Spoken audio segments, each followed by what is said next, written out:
Ibu Bapa, Saudari dan Saudara yang terkasih dalam kasih Tuhan kita Yesus Kristus. Hari ini kita merayakan hari Minggu biasa yang ketiga. Dan Injil yang kita kutip hari ini dari Injil Lukas pasal 1 ayat 1 sampai dengan 4. Dilanjutkan ayat pasal 4 ayat 14 sampai dengan 21. Pada hari ini genaplah nas kitab suci. Ibu Bapa, Saudari dan Saudara yang terkasih dalam kasih Tuhan kita Yesus Kristus. Bacaan Injil hari ini memulai rangkaian bacaan dari Lukas yang akan berlanjut setiap hari Minggu biasa di dalam tahun ini. Bacaan ini terdiri dari dua bagian terpisah. Pertama, bagian ini memberikan pengantar Lukas untuk Injilnya, di mana ia menjelaskan bagaimana dan mengapa ia menulisnya.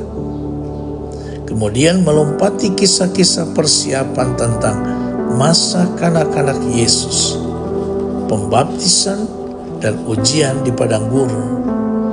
Bagian ini langsung menuju manifestasi programnya di sinagoga di Nazaret. Injil ini ditawarkan kepada Theophilus, nama Yunani yang berarti kekasih Allah, dan ditulis untuk komunitas non-Yahudi. Jadi Lukas menekankan bahwa pesan Yesus bukan hanya untuk orang Yahudi, tetapi untuk orang-orang di seluruh dunia. Dua kali dalam bagian yang singkat ini yang memberikan program Yesus, Lukas menekankan bahwa Yesus digerakkan oleh Roh Tuhan. Seperti yang kita lihat dalam bacaan kedua, Roh Kudus secara nyata bekerja dalam komunitas-komunitas Kristen awal.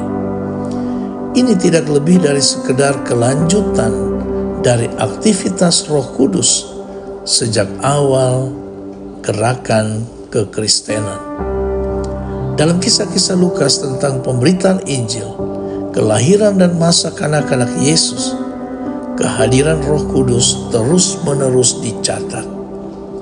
Dalam kisah-kisah awal gereja, dalam kisah para rasul, bimbingan yang sama mengarahkan setiap gerakan oleh Roh Kudus.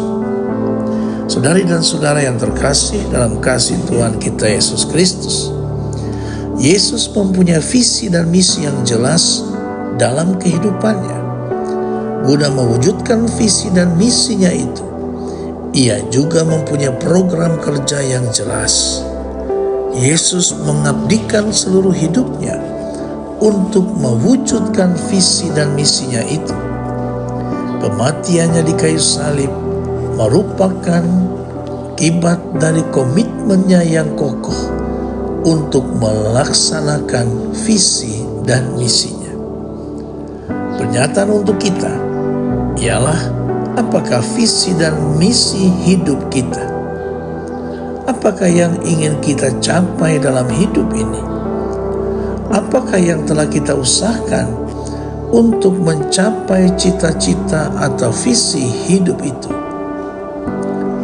Saudari dan saudara yang terkasih, Yesus memberikan contoh bahwa program hidup atau program kerja yang baik harus disertai dengan komitmen yang kokoh untuk mewujudkannya. Dan orang bilang, teladan berbicara lebih kuat dari kata-kata. Marilah saudari dan saudara yang terkasih, kita hidup dengan memberikan makna apa yang kita ucapkan. Amin.